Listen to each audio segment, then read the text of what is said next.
কোনোভাবেই আইনশৃঙ্খলা পরিস্থিতির অবনতি হতে দেওয়া যাবে না।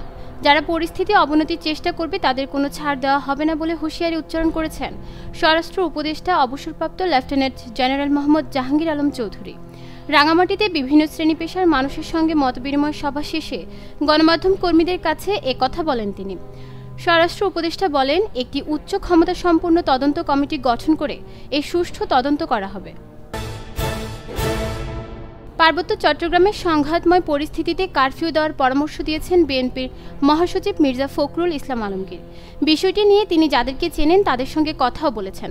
প্রশাসন সেই পরামর্শ না মেনে ১৪৪ ধারা দেওয়ায় তিনি হতাশ হয়েছেন। বলেছেন, দেরিতে ক্ষতি হচ্ছে।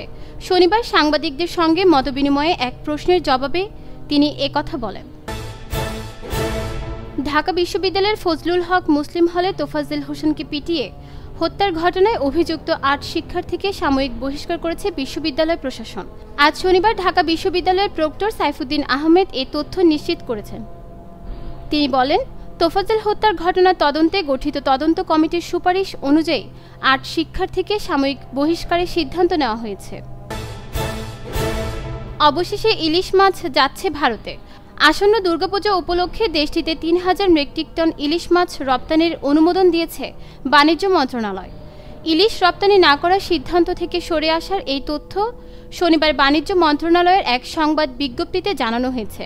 গত কয়েক বছর ধরে দুর্গাপূজা উপলক্ষে ভারতে ইলিশ রপ্তানি করে আসছিল আওয়ামী লীগ সরকার।